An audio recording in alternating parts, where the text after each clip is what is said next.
movimiento parabólico. El movimiento parabólico está asociado al lanzamiento de proyectiles. ¿Y por qué se llama parabólico? Porque la trayectoria descrita por el proyectil o por el cuerpo es una parábola. El movimiento parabólico u oblicuo es un movimiento en dos dimensiones, producto de la combinación de dos movimientos simultáneos e independientes. Por un lado, tenemos un movimiento horizontal, que es el más simple de todos los movimientos, es el movimiento uniforme, porque no tiene aceleración sobre el eje X. Y tenemos un movimiento vertical, que es una caída libre. Y una caída libre es un tipo, un ejemplo de movimiento uniformemente variado.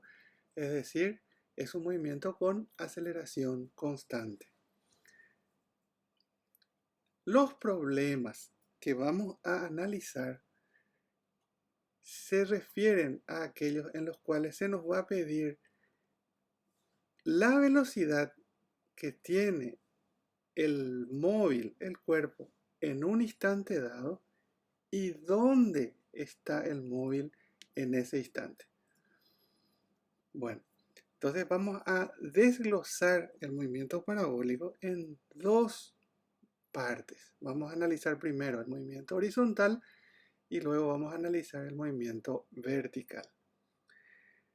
Como ustedes ven en este gráfico, el hombre chuta la pelota y la pelota sale disparada con una velocidad v sub 0 que forma un ángulo alfa con la horizontal. Lo primero que tenemos que hacer para analizar el movimiento de esa pelota es descomponer el vector velocidad inicial en sus componentes sobre el eje X y sobre el eje Y. La componente del vector velocidad inicial sobre el eje X se va a llamar v sub 0x. Y la componente del vector inicial, velocidad inicial sobre el eje Y se va a llamar v sub 0y. ¿Cuánto valen estas componentes? Por trigonometría y aplicando las funciones seno y coseno, obtenemos estas expresiones que están aquí a la derecha. V sub 0x, que es la proyección del vector v sub 0 sobre el eje X, voy a obtener utilizando la función coseno. El coseno es la relación que hay entre el cateto adyacente y la hipotenusa. ¿Sí? Y la función seno es la relación que hay entre el cateto opuesto y la hipotenusa. De ahí salen estas dos expresiones que me van a ser muy importantes para lo que viene. Primero vamos a analizar el movimiento horizontal.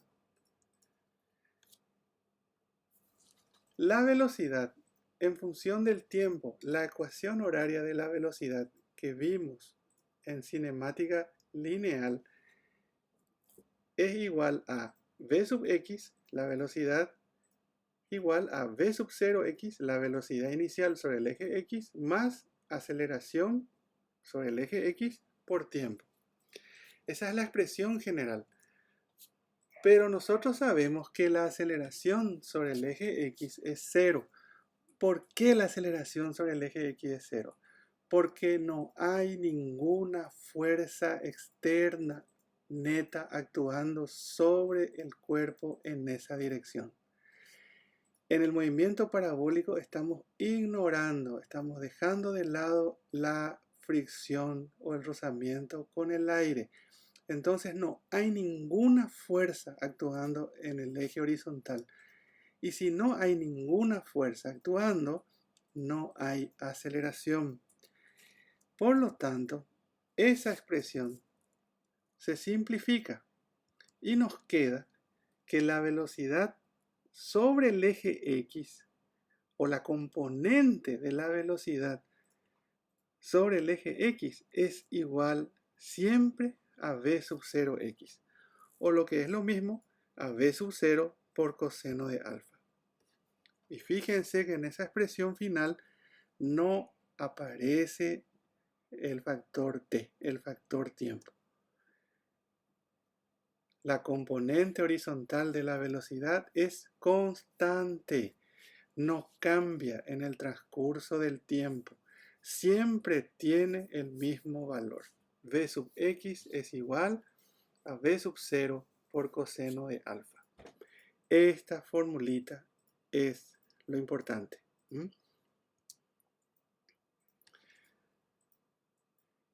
Ahora vamos a analizar la posición o coordenada horizontal del móvil y cómo vamos a calcular dónde está el móvil con respecto al punto de lanzamiento medido sobre la horizontal.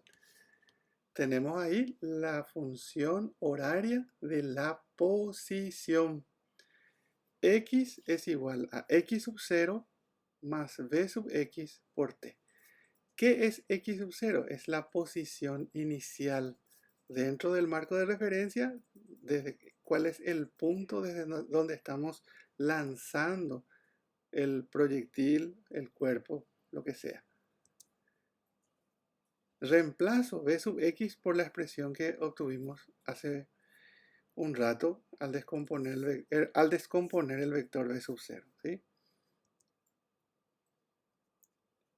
Y si se toma la posición inicial del móvil como el origen de coordenadas, el origen es el 0, 0, entonces x sub 0 automáticamente va a ser 0. Esto normalmente se hace en los problemas. Se escoge, se elige el punto de lanzamiento también coincidente con el origen del marco de referencia. ¿Para qué? Justamente para eliminar ese término x sub 0, para que no moleste. Entonces desaparece ese término y nuestra posición x es simplemente velocidad por tiempo. ¿Qué velocidad? La componente horizontal de la velocidad inicial v sub 0 coseno de alfa. Esta expresión me va a decir dónde está el móvil medido sobre la horizontal, distancia horizontal con respecto a dónde, con respecto al punto de donde fue lanzado. Esta fórmula se guarda para su uso en los problemas. Vamos a analizar ahora el movimiento vertical, que como les dije es un movimiento uniformemente variado. De nuevo escribo la función horaria de la velocidad. En este caso utilizo los subíndices i. Entonces va a ser v sub i, velocidad sobre el eje i, va a ser igual a v sub 0i más la aceleración que tenemos sobre el eje y por tiempo. Pero la aceleración que tenemos sobre el eje y es menos g, es la aceleración debida a la gravedad. ¿Y por qué el signo menos? Porque en mi marco de referencia yo escojo el sentido positivo hacia arriba y la aceleración de la gravedad apunta hacia abajo, hacia el centro de la Tierra. Por lo tanto, en la formulita va a entrar negativa. V sub i va a ser igual a v sub 0i menos gravedad por tiempo. Es muy parecida, por no decir idéntica, a la fórmula de la velocidad en caída libre. Es que de hecho es una caída libre. Solo que aquí estamos utilizando el subíndice i para diferenciar de v sub 0x. Y v sub 0i a qué es igual? A v sub 0 seno de alfa. Es lo primero que hicimos, ¿se acuerdan? Descompusimos el vector velocidad en dos componentes. Y esta es la fórmula que me va a dar la velocidad sobre el eje y, la componente y de la velocidad del móvil en cualquier instante de tiempo. Como ustedes pueden ver, la velocidad ahora ya no es constante. Tiene este término g por t, donde t es variable. Y por lo tanto este número menos gt va a ir haciendo que toda esta expresión vaya cambiando a medida que transcurra el tiempo. La componente vertical de la velocidad, decimos, no es constante. Esa es la gran diferencia entonces entre la velocidad sobre el eje X, que es constante, y la velocidad sobre el eje Y, que no es constante.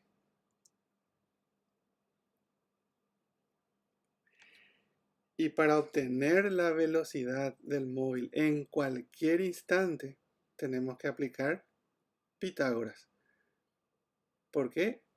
Porque la velocidad sobre el eje X y la velocidad sobre el eje Y son perpendiculares, son dos vectores perpendiculares y tenemos que sumar dos vectores.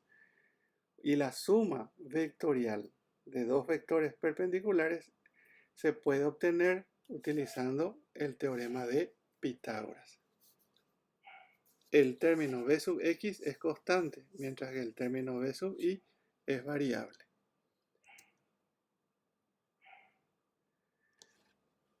Bueno, y es aquí en este gráfico vamos a tratar de ver cómo varía la componente vertical de la velocidad.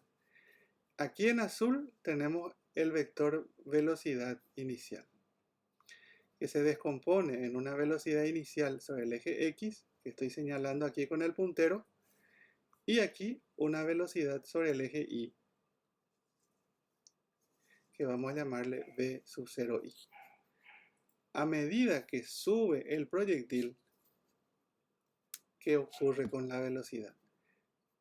La componente sobre el eje X se mantiene constante todo el tiempo. ¿Y eso qué quiere decir? Que en el punto más alto de la trayectoria, cuando el cuerpo alcanza la altura máxima, la velocidad ya no es cero. Ojo con eso. ¿Por qué? Porque la velocidad sobre el eje X es constante, decimos. ¿Quién es cero acá? Solamente la componente Y. Miren, esta es v sub 0i. Cuando el cuerpo alcanzó cierta altura, la velocidad disminuyó. Y a medida que va subiendo el cuerpo, esa componente v sub i se tiene que ir reduciendo hasta que cuando alcanza la altura máxima, en ese momento es cero. En el punto más alto, la velocidad en el eje Y es cero, pero no la velocidad en el eje X. La velocidad en el eje X siempre vale v sub 0x. Comienza a caer el proyectil. La velocidad sobre el eje Y empieza a apuntar hacia abajo. Se vuelve negativa, mientras que la velocidad sobre el eje X se mantiene siempre constante.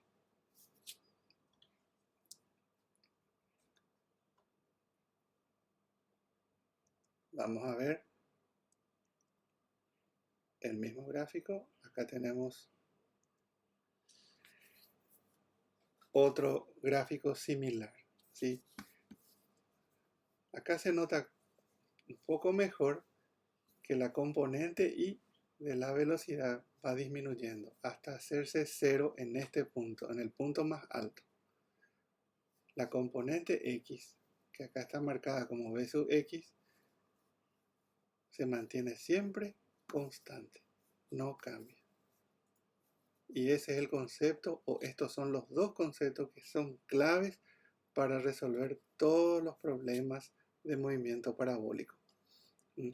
La componente X de velocidad permanece constante en el tiempo porque no hay aceleración a lo largo de la dirección de X. La componente Y de la velocidad sí cambia.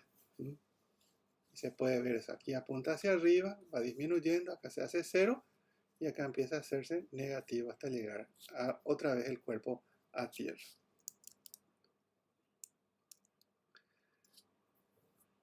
Bueno, vamos a ver ahora. Habíamos analizado la posición en X. Ahora nos queda analizar a qué altura se encuentra.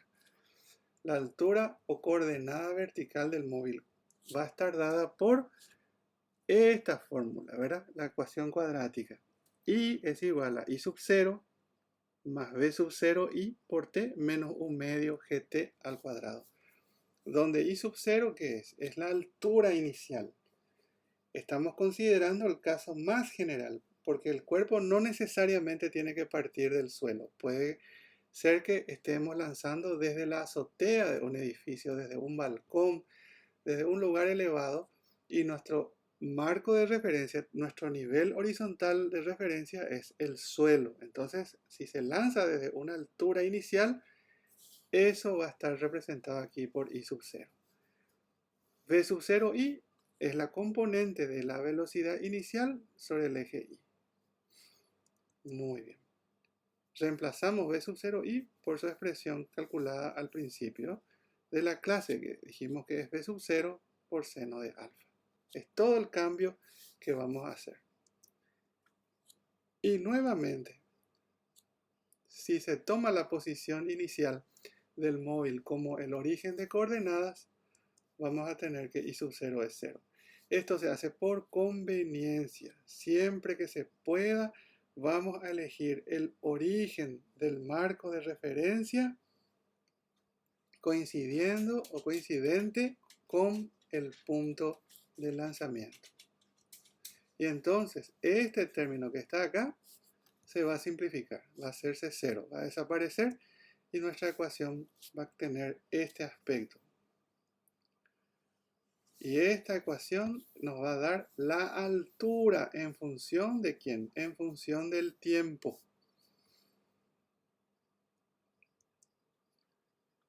Muy bien. Entonces tenemos, antes de proseguir, ¿qué tenemos desarrollado hasta acá? Tenemos cómo calcular la posición.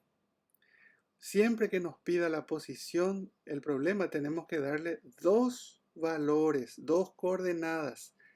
Acuérdense que estamos analizando un movimiento en el plano, es un movimiento bidimensional y cualquier punto en un plano queda definido por dos variables, dos cantidades, la cantidad X, la coordenada X y la coordenada Y.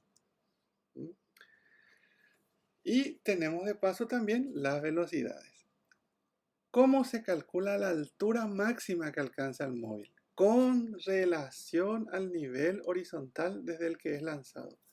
Vamos a usar la fórmula de altura máxima, que ya conocen ustedes. La fórmula que vimos en caída libre es b sub 0 al cuadrado sobre 2g. Ahora le agregamos ese subíndice y para indicar que no es b sub 0 el que tiene que entrar, sino es la componente de b sub 0 en la dirección del eje Y. Es una caída libre. ¿De qué depende la altura máxima? Depende de la velocidad inicial.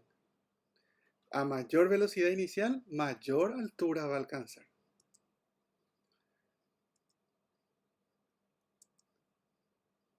La altura total que alcanza el móvil con respecto al suelo va a ser igual. En la forma general tiene que ser calculada con esta formulita. H total, la altura total, o I total también podemos poner, ¿verdad? Va a ser I sub 0, la altura inicial, más la altura máxima que calculamos por fórmula. Y si el móvil se lanza desde el suelo, entonces la altura inicial va a ser 0 y la altura total simplemente va a ser igual a la altura máxima. Pero no se olviden, siempre suele ser motivo de error cuando el problema pide calcular la altura máxima que alcanza el proyectil con respecto al suelo. Y si se lanza desde una azotea, desde una altura inicial, hay que sumar eso a la altura máxima. El tiempo que el móvil tarda en alcanzar la altura máxima está dada por la fórmula del tiempo máximo, ¿sí? B sub 0 sobre G, pero es B sub 0 I, la componente sobre el eje Y de la velocidad inicial. Ahí está, B sub 0 por seno de alfa sobre G.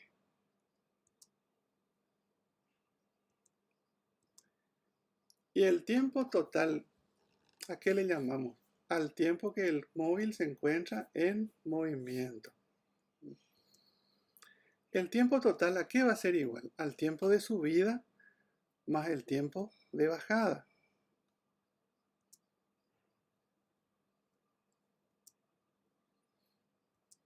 Si el móvil regresa al mismo nivel horizontal desde el que es lanzado, el tiempo de subida va a ser igual al tiempo de bajada.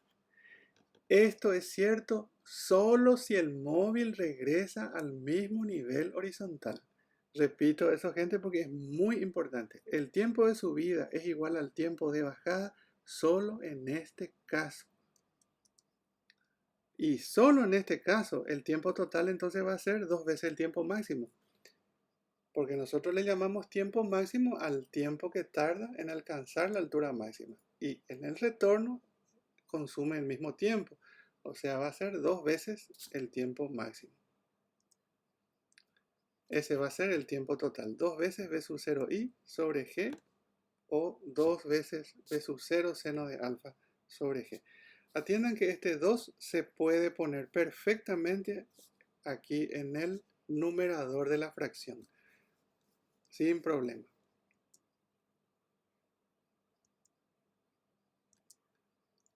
Pero, ¿qué pasa si el móvil llega a un nivel horizontal distinto del que es lanzado? Ejemplo, se lanzó desde la azotea de un edificio y llegó al suelo. Entonces son dos niveles diferentes. Se entiende que el tiempo de subida ya no va a ser igual al tiempo de bajada, ¿sí?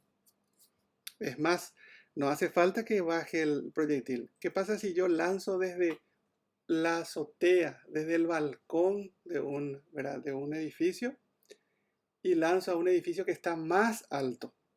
También hay problemas así. El basquetbolista que lanza su pelota al cesto, al aro, la pelota describe una trayectoria parabólica hasta llegar a la canasta. Dos niveles diferentes. El nivel final está más alto que el nivel inicial, que es el nivel de donde se lanzó, que es la mano del basquetbolista. El tiempo de subida no va a ser igual al tiempo de bajada. Y en ese caso, ¿cómo puedo calcular el tiempo total? El tiempo total se calcula usando la función horaria de la posición. Esta formulita es la que nos va a permitir calcular eso. Haciendo, generalmente, si llega al suelo, vamos a poner ahí para i igual a 0. Y vamos a tener una ecuación de segundo grado donde la incógnita va a ser el tiempo. El alcance. El alcance es la distancia medida sobre la horizontal desde el punto de lanzamiento del móvil hasta donde llega al suelo. El alcance también es R, o sea, definimos como R, es X max. Es el máximo valor de X al cual llega nuestro móvil, nuestra partícula. El alcance se obtiene a partir de la ecuación horaria de la posición horizontal. ¿Se entiende? Esta es la función de X que ya vimos. Es b sub 0 coseno de alfa por t. Para t igual al tiempo total, vamos a obtener el valor de X máximo. Y eso va a ser el alcance. Reemplazando, sustituyendo la t, el instante de tiempo, por el tiempo total, esta X que está acá se va a convertir en X máximo.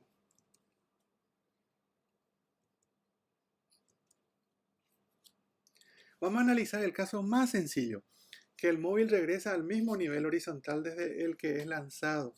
En ese caso sabemos que el tiempo total vale esto, 2 veces el tiempo máximo, 2b sub 0 seno de alfa sobre g. Entonces ese valor metemos en la ecuación horaria de la posición horizontal y obtenemos el valor de R. Fíjense, b sub 0 coseno de alfa era b sub 0x. Multiplicado eso por el tiempo total. ¿Qué podemos hacer? Fíjense, b sub 0 con b sub 0 se pueden multiplicar y vamos a tener, ¿qué cosa? B sub 0 al cuadrado. Este 2 que está aquí voy a pasar adelante y coseno voy a multiplicarle a seno. Y entonces, reordenando los factores, vamos a tener eso.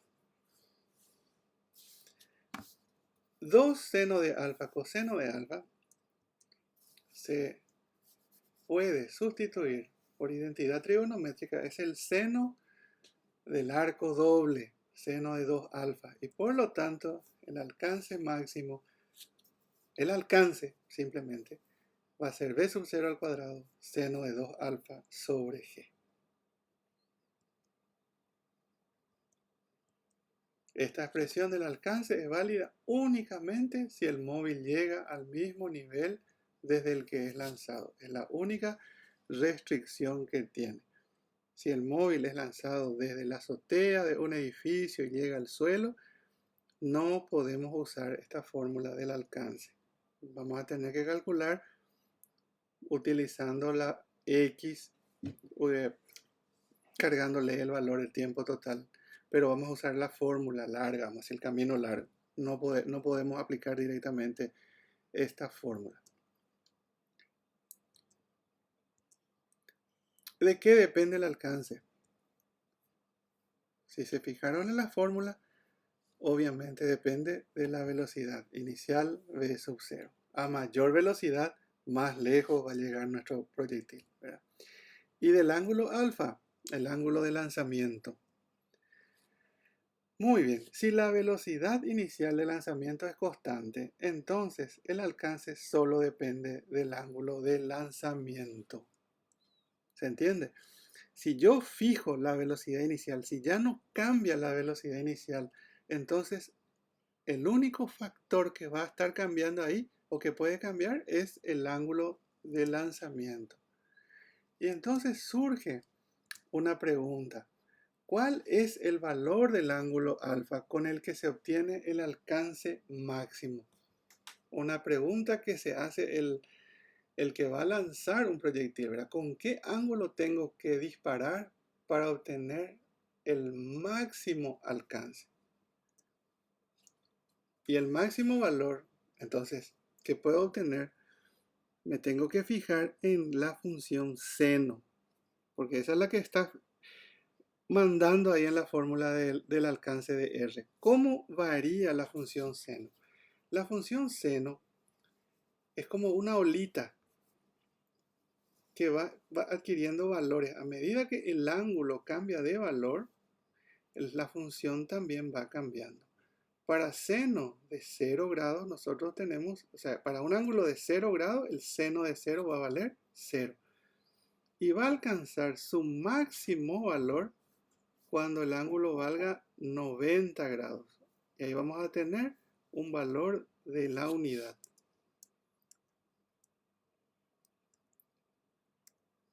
Entonces, el máximo valor de R se producirá cuando seno de 2 alfa sea igual a 1. El seno alcanza su máximo valor cuando el ángulo vale 90 grados. Por lo tanto, 2 alfa, el argumento de mi función, tiene que valer 90 para que seno de 90 dé 1. Entonces 2 alfa vale 90. Si 2 alfa vale 90, entonces alfa vale 90 sobre 2, o lo que es lo mismo, 45 grados. El alcance máximo se obtiene con un ángulo de lanzamiento de 45 grados. Se puede ver en este gráfico la línea de color naranja. Es una representación, ¿verdad? Para cualquier otro valor de ángulo, vamos a tener un alcance menor. Y una cosa interesante que me muestra este gráfico también es que para ángulos suplementarios el alcance es el mismo. Es una simple curiosidad. Por ejemplo, con un ángulo de 30 grados voy a llegar igual que si lanzo con un ángulo de 60 grados. 60 más 30 es 90. Con un ángulo de 15 grados, un pequeñito ángulo, mi alcance va a ser bastante menor, pero va a ser lo mismo disparar con un ángulo de 75 grados, solo que este va a subir mucho más alto, pero la el alcance va a ser el mismo. 75 más 15 también da 90.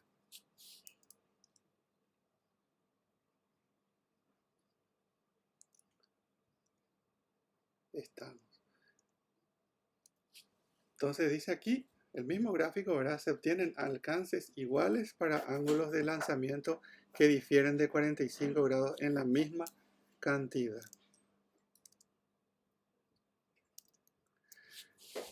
Vamos a estudiar ahora una ecuación que es muy útil, que es la ecuación de la trayectoria. Si yo combino las funciones horarias de la posición X e Y del proyectil, se obtiene una ecuación independiente del tiempo que se llama ecuación de la trayectoria. Si de la ecuación 1 se despeja el tiempo y se sustituye en la ecuación 2, ya tenemos allí una expresión bastante larga, pero el tiempo t ya no aparece. Si empezamos a efectuar las operaciones indicadas, es decir, eliminamos paréntesis y simplificamos, vamos a llegar a esta expresión que se llama ecuación de la trayectoria y no es otra cosa que la ecuación de una parábola. Aquí matemáticamente se demuestra que la trayectoria del proyectil es parabólico. La única condición para usar esa fórmula es que el origen tiene que coincidir con el punto de lanzamiento. Finalmente vamos a ver el lanzamiento horizontal. ¿A qué se le llama lanzamiento horizontal? Es un caso particular de movimiento parabólico en el que el ángulo de lanzamiento alfa es 0. Cuando tenemos un lanzamiento horizontal, cuando se lanza desde una cierta altura un proyectil, un cuerpo. En este caso, el dibujo nos muestra una pelota que es lanzada desde una mesa. Solamente tiene velocidad inicial en la dirección del eje X. En el momento que empieza a caer, ahí recién empieza a tener velocidad sobre el eje Y. A lo largo del eje X, el movimiento es uniforme y es una caída libre en el eje vertical, porque hay aceleración. El movimiento que describe la pelota, la trayectoria, es parabólica. El movimiento parabólico es el resultado de la composición simultánea de estos movimientos independientes. Esa es la característica del lanzamiento horizontal. Ejemplos, gente. Puede ser un avión que deja caer una bolsa de víveres o deja caer una bomba. ¿Sí? Puede ser una manguera de agua que se encuentra a cierta altura y está tirando un chorro de agua. El agua describe una trayectoria parabólica. Para estudiar el lanzamiento horizontal se usan las mismas fórmulas del movimiento parabólico. Los tiempos de caída de un cuerpo lanzado horizontalmente y de un cuerpo que es abandonado en caída libre son iguales. Ambos llegan al suelo al mismo tiempo. Fíjense, aquí hay una fotografía y aquí un dibujo que es la representación fotográfica. Un cuerpo, acá la pelota roja, se deja caer, es abandonada desde cierta altura y simultáneamente se lanza una bola amarilla hacia adelante con velocidad inicial horizontal. Las dos pelotitas van a llegar al suelo al mismo tiempo. Lo único que produce la velocidad inicial horizontal es el movimiento sobre el eje X, el movimiento horizontal, alejarle a la pelotita del punto de lanzamiento, mientras que la pelota que se dejó caer en caída libre mantiene su vertical hasta llegar al suelo. Pero ambas pelotas llegan al suelo al mismo tiempo. Es un concepto importantísimo porque demuestra que los movimientos son independientes, son simultáneos, pero independientes. El movimiento horizontal no le afecta para nada a la caída libre que se está produciendo en las dos pelotas, tanto la A que se deja caer simplemente que no tiene velocidad inicial sobre el eje X y esta pelotita B que sí tiene velocidad inicial sobre el eje X, pero no tiene tampoco velocidad inicial sobre el eje Y. Así que es una caída libre, como que es abandonada desde cierta altura, las dos pelotas, y por lo tanto van a llegar al suelo al mismo tiempo.